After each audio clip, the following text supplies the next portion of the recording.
සතුටුදායක ආරංචියක් කියන්න ආවේ. මට හම්බෙච්ච YouTube play button එක. මේක හම්බුනේ මට ඔයාලා නිසා. ඔයාලගේ ආදරයට ගොඩාක් ස්තුතියි. මං හීනකින් අසිත වෙන්නේ මට මේක හම්බ වෙයි කියලා. මං එහෙම දැනගෙන පටන් ගත්තෙත් නෑ. මේක මං අදටත් එහෙම කවුරුත් කියන දේවල් අහන්නෙත් නෑ. මට හිතින් ලියනවා මට හිතින් විදිහට මං දානවා. ඒ මං එහෙම තමයි වීඩියෝ දාන්නේ. මගෙන් ගොඩක් අය අහනවා කොහොමද වෛරල් වෙන්නේ? මේ කතාවක් ලියන එඩිට් කරන්න කොහොමද කීක දේවල් අහනවා. මම මේක පටන් ගත්තේ YouTube එකෙන් බලලා. ඒ කියන්නේ මට ඉගෙන ගන්න දෙයක් තියෙනවා මම ඒක YouTube එකේ සර්ච් කරනවා. ඉන්ටර්නෙට් එකේ Google එකේ සර්ච් කරනවා. එහෙම සර්ච් කළා තමයි මම ඉගෙන ගත්තේ. ඔයාලටත් ඉගෙන ගන්න දෙයක් තියෙනවා අරගෙන මේෙන් අහන්න එපා. එහෙම කායිමත් අහලා මේක කරන්න බෑ. ඔයාලා අනිවාර්යෙන් ඒක ගැන හොයන්න පුරුදු වෙන්න ඕන. හරිද? ආයි කියන්නේ මේක මට හීනයක්. මම මේක කවදාවත් මේ ප්ලේ බටන් මම වීඩියෝ වලින් දැකලා දෙමුන්ට ඇත්ත රැද්දකට මම දැකලා නැහැ. ආවට පස්සේ එහෙම ලොකු සීන් එකකුත් නැහැ. ඉතින් මේක පොඩි තහඩු කැල්ලක් තියෙන. මේ ලොකු සීන් එකක් නැහැ ඉතින්. මේක තියෙන්නේ මේකේ වටිනාකම නෙමෙයි. ඔයාලගේ ආදරේ. සබ්ස්ක්‍රයිබ් ලක්ෂයක් කියන්නේ ලේසි පාසු ගාණක් නෙමෙයි. මට හීනකින් හිතා ගන්න බැරි ගාණ. මං හිතුවෙත් නෑ මට මේ හම්බෙයි කියලා. ඔයාලගේ ආදරේට බොහොම ස්තුතියි. මේ තැනට ගෙනාවට ගොඩාක් ආදරේ බොහොම ස්තුතියි. කලින් වීඩියෝ එක අවසානට ස්තුති කතාවක් දැම්මේ නැත්තේ වීඩියෝ එක දිග වෙන්න නිසා. ඒ වීඩියෝ එක ගොඩක් දිගට කරේ මේ මට උපනාව තිබුණා මේ අපේ වීඩියෝ වල ඉන්න සෙට් එකම මේ වීඩියෝ එකට ගන්න. ඒක නිසා තමයි මම අර කෑලි පොඩි සෙට් කරලා අපි අර වීඩියෝ වලින් හැමෝම සෙට් කරලා කතාවක් හදුවේ. ඒක නිසා නැත්තම් ඉතර දිගට මම වීඩියෝ දාන්න කැමති නෑ. මටත් කම්මැලි දිග වීඩියෝ බලන්න. මම දිගට වීඩියෝ දාන්න ලොන් වීඩියෝ මම දාන්න කැමති නෑ. ඒ වීඩියෝ එක ගොඩක් දිගට දාන්න උනේ අපේ කට්ටිය ඔක්කොම වීඩියෝ එක පෙන්වන්න ඕන නිසා තමයි මම එහෙම කතාවක් හැදුවේ. අනිත් එක හැමෝම කරන්නේ මේ YouTube play button එක කාට පස්සේ මෙහෙම කතා අරගෙන බොහොම ස්තුතියි ආදරේ එහෙම කියන මට නිකන් වෙනස් දෙයක් කරන්න ආසාවක් තිබුණා. ඒකෙන්ද මම ඒක කරා. ඒක දිග වැඩි නම් ඒකට මට සමාව වෙන්න. රුපියල් 10000ක් දෙන්නම් කිව්ව හරි උත්තර දෙන කෙනාට. පළවෙනි වීඩියෝ දාද්දි මං අහුවා නිදානෙන් තියෙන්නේ මොකද්ද ඒක කියන කෙනාට රුපියල් 10000ක් දෙනවා කියලා. ඒක මං දෙන්න හිතාගෙන හිටියේ මේ Facebook එකෙන් විතරයි. මොකද මම සාමාන්‍ය YouTube එකට තාම එහෙම වීඩියෝ ඒකට වෙනම හදන්නේ නැහැ. Facebook එකට හදන එක තමයි YouTube එකට TikTok එකට දෙකම දාන්නේ. ඊට පස්සේ YouTube එකෙත් කමෙන්ට් තිබුණා TikTok එකෙත් තිබුණා. හරි උත්තර දීපු කට්ටිය හිටියා. මං තීරණය කරා TikTok එකෙන් එක්කෙනයි YouTube එකෙන් එක්කෙනයි Facebook එකෙන් එක්කෙනයි එහෙම තුන් දිනක් තොල තුන් දිනාට 10000 දෙන්න. හරිද? මේ සමහරු කමෙන්ට් දාලා දුන්න මේ උඹගේ යාළුවෝ උඹ තෑග් රුපියල් 10000 දෙවි කියලා. එහෙම නෑ. මං කිව්වොත් කිව්වා මට මේ යාළුවන්ට දෙන්න ඕන නම් ඕකට මම පොත් එකක් බරුවට දාන්න මම මුඩ දෙනවා හදනකොට.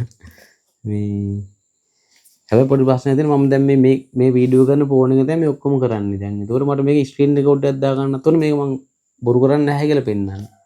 එතකොට යාළුවා හෙට අවදි වුණාට පස්සේ දැන් අපි මේ ප්ලේ බටන් එකේ හතට සමරලා තියෙන හොඳටම ඔව් සෑහෙන සමරලා තියෙන්නේ.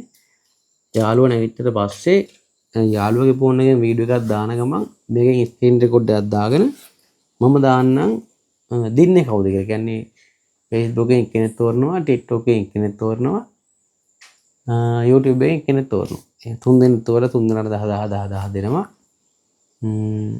හැබැයි ඉතින් ඒ 30000 මගේ නෙමෙයි. ඉතින් මට එච්චර ලොකුවට සල්ලි දෙන්න දෙයක් නැහැ. මම දැන් මූට මේ මාසේ සල්ලි දෙනවනේ. හැම මාසෙම මම පොඩි ගාණක් දෙනවනේ. මේ මාසේ මේ මූට සල්ලි දෙන්නේ නැහැ. දීලා වැඩක් නැහැ. එනවනේ. එනිම 20000ක් මුගේ ගානේ 10000 මුගේ ගානේ අම්මපා දෙන්නේ නැහැ. මං කිව්වොත් තිබ්බා 30000 දෙනවා තුන මේ TikTok එකටයි, FB එකටයි, YouTube එකටයි. අනිත් එක තමයි අපේ වීඩියෝ බලන චූටි දුගල පුතාලට කියන්නේ ඔයාලා මේ Facebook එකට හරි YouTube එකට හරි වීඩියෝ එකක් වීඩියෝ දාන්න පටන් ගන්න කලින් පුතේ ඔයාලා ඉගෙන ගන්න. ඉගෙන ගන්න නැතුව මේව කරාට වැඩක් නැහැ. මොකද මේක ලාංඡන ආවත් සල්ලි හම්බුණත් ඔයාලට තැනකට ගිහිල්ලා කතා කරන්න බෑ. එතකොට සෙටප් කියන්නේ මේ මොකද්ද කියන්නේ ඒකට මොකක් හරි page එකේ ප්‍රශ්නයක් ආවොත් ඒක හදා ගන්න බෑ. payout එක සෙටප් කර ගන්න බෑ. කායෙන් හරි අහන්න ඕනේ. ඉගෙන ගන්න නැතුව මේක කරන්න බෑ. ඔය හරි තැනකට ගිහිල්ලා හිතන්නකෝ ඔයා හොඳට ජනප්‍රිය වෙනවා. ලංකාවේ වෛරල් වෙලා යනවා. ඊට පස්සේ කොහේ හරි ඉන්ටර්වියු එකකට ඔයා කතා කරනවා. එතන කතා කරන්නේ ඉංග්‍රීසියෙන්. ඔයාට උත්තර දෙන්න බෑ. කොච්චර ලැජ්ජාවක්ද කියන්නකෝ. මම මේ අවංකවම කියන්නේ මං ඉගෙනගෙන නෑ ලොකුවට. මට දෙන සමාජ දැනුම විතරයි. මම ඉස්කෝලේ ගිහින් ලොකුවට ඉගෙනගෙන නෑ.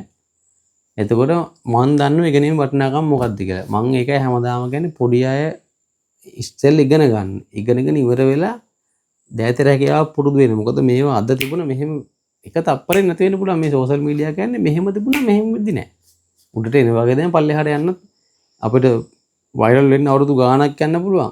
හැබැයි නැති වෙන එක තප්පරේ යන්නේ. ඒක හින්දා අපි අනිවාර්යෙන් දැන් රැකියාව පුරුදු වෙන්න ඕනේ, ඉගෙන ගන්න ඕනේ. එතකොට අපිට මේක නැති වුණත් අපිට හම්බ කරන් කන්න පුළුවන් තත්ත්වය අපි තියාගෙන ඉන්න ඕනේ. ඒක තමයි ප්‍රධානම දේ. එහෙම ෂේප් එකේ වැඩේ කරගෙන යන්න ඉගෙනගෙන ඉවර වෙලා. ඊට කලින් මේ ෆෝන් එක එල්ලලා මේ ෆෝන් එකෙන් Facebook එකෙන් සල්ලි වන්න පුළුවන් කියලා හිතාගෙන මේක කරන්න එපා. එහෙම කරාට හරියන්නේ නැහැ. කවදාවත් හරියන්නේ නැහැ. ඒක තප්පරයක් ඇතුළේ මේව මිස් වෙන්නේ. ආයි කියන්න තියෙන්නේ මට මේක හම්බුනේ ඔයාලා නිසා බොහොම ස්තුතියි. දැන් මට කට්ටිය උපදෙස් දෙයි මල්ලි උඹ ඔහොම වීඩියෝ දාන්න එපා. මෙහෙමයි උඹගේ ෆෑන් බේස් එක කැඩනවා. උඹ ගැන හිතන් ඉන්නේ මෙහෙමයි. මේ මගේ අමු චරිතය. ඉතින් මට වීඩියෝ දාන්න පුළුවන් වෙලාවට තමයි මම දාන්නේ. මට මේක හෙට උදේට දාන්න වෙන්න. මම දැන් දවස් ගාණක් තිස්සේ මේකට වීඩියෝ එකක් දාන්න බලන් හිටිය දාන්න වෙන්නේ අපේ වැඩත් එක්ක. subscribe ලක්ෂෙන් දාපු play button එකේ වීඩියෝ එක දානකොට subscribe 1,58,000ක් කරා. එතනම් පහු වෙලා. ඉතින් මේක තවත් තියන් හිටියොත් එහෙම තව ලක්ෂ දෙකක් තුනකට පස්සේ මේක දාලා වැඩන එක මම මෙහෙම රෑ හරි දාන්නේ. නිදහසේ දවල් ලාක දාන්න පුළුවන් වෙයි 29 ලබන මාසේ දාන්න පුළුවන් වෙයි. එතකන් තියාගෙන ඉන්න බැරි හින්දා මම මේ රෑමද දාන්නේ. දෙන්නත් එක තමයි වීඩියෝ දාන්න පටන් ගත්තේ. මොහොත් එක ඉතින් බෑ ඉතින් කරන්න.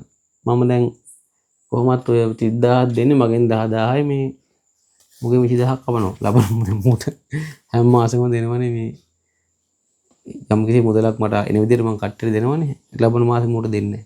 මුගේ 20000ක් කපනවා. අපල වෙලා ඔයාට දෙන්න. මූට දෙන්න වැඩිය ඔයාලට දෙන එක හොඳයි. අනිත් එක තමයි ඔයාලා මගේ වීඩියෝ බලන්නේ 7-5ක්වත් බලාපොරොත්තු වෙන කිසිම දෙයක් ගන්න ඔයාලා ආතල්ලයක් ගන්න බලන්න මම හොඳ ආකාරව දන්නවා මට ආසාවක් තියෙනවා. ඒ කියන්නේ ඔයාලා හින්දානේ මට රුපියලක් හරි එන්නේ. ඒකෙන් කීයක් හරි ඔයාලට දෙන්න මට ආසාවක් තියෙනවා. තාම ලොකුවට එන්නේ නැහැ. මට ආධාර දෙන්නත් හරි ආසයි. මම හැම මාසෙම මට පුළුවන් පොඩි දේවල් දෙනවා. ඒවරින් Facebook දාන තරම් ලොකු දේවල් නෙමෙයි ඉතින්. අර සහන පේජ් එක කරන අය වගේ ලොකු ආධාර දෙන්න ආසාවක් තියෙනවා. බලමු ඉතින් ඉස්සරහට පුළුවන් වුණොත් එහෙම කරමු. මේ අනිත් එක මට සමහරු මැසේජ් දාලා අහනවා මල්ලි මං කැමති වුණා උදව්වක් ගන්න දුප්පත් කෙනෙක් ඉන්නව නම් කියන්න එහෙම කියලා කියනවා. මම කැමති නැහැ කායින්වත් ආධාරයක් අරගෙන මේ يعني Facebook දාලා එකතු කරලා නම් මනම් ඒක කරලා නරක නාම ගන්න මං කැමති නැහැ. මට පුළුවන් නම් මං කරනවා. මේ ඔයාලා මොන හරි දුන්නත් ඒක ගෙනිහින් දෙන්න හරි මට හිතන්නකෝ යාපනයේ එක්කෙනෙක් මගෙන් රොද පුටුවක් ඉල්ලනවා. එතකොට රටේ ඉන්න කවුරු එක්කෙනෙක් මට සල්ලි දානවා මල්ලි උඹ රොද පුටුව ගෙනිහින් දීපන් කියලා. එතකොට මට ඒ අයියගෙන් අයිය මට යන්න සල්ලි නැහැ කියලා ඉල්ලන්න බෑ. හරිද? ඒතර මට යන්න සල්ලි දෙන්න ඕන.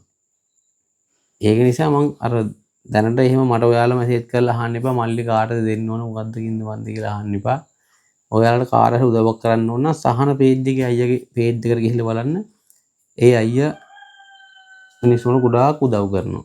දැන් අලුතෙන් වෙබ්සයිට් එකක් හදලා තිනවා සහන හෙල්පින් මට හරියට නම් මතක නැහැ මම පළවෙනි කමෙන්ට් එකට දාන්නම් මේ ඒ අයියේ වෙබ්සයිට් එක. එතකොට ඔයාලට ඒකට ගිහිල්ලා බලන්න පුළුවන් මේ කාටද ආධාර උමනා වෙලා තියෙන්නේ. එතකොට ඔයාලට දෙන්නත් පුළුවන් ඉල්ලන්නත් පුළුවන්. හරිද? ඕන කෙනෙක්ට ඉල්ලන්නත් පුළුවන්. ඔයාලා මොනවා හරි අඩුපාඩුවක් තියෙනවා එතෙන්ද ගිහිල්ලා ඔයාලා ඉල්ලන්න. මට රෝද පුටුවක් නැහැ. මට ගිහිල්ලා කරුවක් ඕන. මට බයිසිකලයක් ඕන. මෙහෙම කියලා මට පොත් ටික නැහැ කියලා කියන්න. මේ ආධාර ඉල්ලන්නත් පුළුවන්.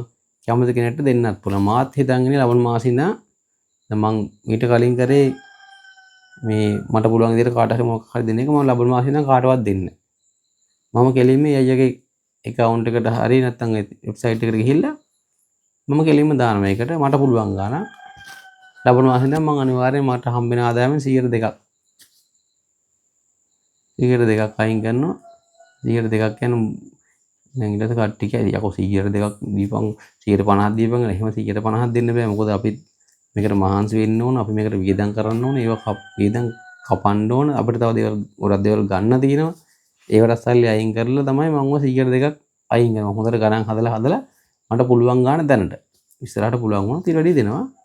මම ලබන මාසේ ඉඳන් හැම මාසෙම ඒකට තල්ලි දානවා. ඔයාලත් පුළුවන් කට්ටිය ඒ අයියාගේ වෙබ්සයිට් එකට ගිහිල්ලා මම පළවෙනි කමෙන්ට් එකට දාන වෙබ්සයිට් එක මොකක්ද කියලා ගිහිල්ලා බලන්න. ඔයාලම බලලා ඔයාලා තීරණය කළා ඔයාලට කැමති කෙනෙක්ට ආධාරයක් දෙන්න.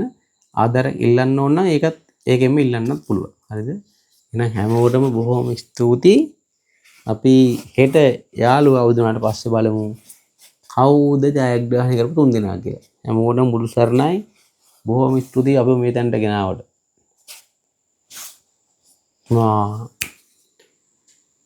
ඒකන කියන්න හොඳත් නෑ මේ සමහරු මට මැසේජ් දානවා තාම මේ උඹ අරුව මේ මම නම කියන්න කැමති නෑ.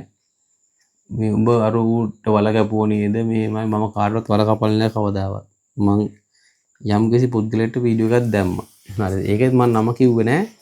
ඌට විතරක් බැන්නෙත් නෑ. මං ඒකේ තව තැහෙන වැදගත් දේවල් ගොඩක් කිව්වා. හැබැයි කවුරුවත් ඒව ඇහුවේ නෑ. අර එක පොයින්ට් එකක් විතරක් අල්ලගෙන උඹ අරුවට වල කැපුවනේ උඹ අරුවට වල කැපුවනේ අර එහෙම කියලා දුන්නා. මෙහෙමයි. තමන් ඇත්තේ වැරද්දක් නැත්තම් නිකන් බොරුවට තොප්පි අරන් දාගෙන අර එහෙම මගේ නම කියලාත් මට බැන්න. මං ආයේ පස්සේ එළිය යන්නෙත් නෑ. මට එහෙම වැඩකුත් නෑ. මං කාටවත් වල කැපුවේ නෑ. මං කිව්වේ ඇත්ත. මේ ඒක අහලා හැදුණා නම් ඌ ගොඩ දැන් මට වෙන දෙන්න තාමත් යන්නේ වලට. ඒක හින්දා කවුරුවත් මට ඔය ඒ පේක් account වලින් මැසේජ් දාන්න එපා. මෙහෙමයි අරුවට වල කැපුව මොට වල කැපුව එහෙම නේ. මොහරි මල්ලි උඹට මොන හරි ප්‍රශ්නයක් තියෙනවා නම් උඹගේ ඔරිජිනල් account එකෙන් මට මැසේජ් එකක් දාපන්. උඹට මාත් එක්ක තරහක් තියෙනවා ගහ ගන්න ඕන නම් මං එන්න. උඹලා ඔය කියන ගමකට එන්න. ඒක පිරිමි වගේ වැඩ කරමු. ගෑනුවට කරන්නේ නැතුව. නිකන් අර මේ පේක් account වලින් වල කැපුවා නම් මනම් ඕනේ නැහැ ඉතින්. අපි මිනිස්සු උඹලා මිනිස්සු. එහෙනම් ජය වේවා.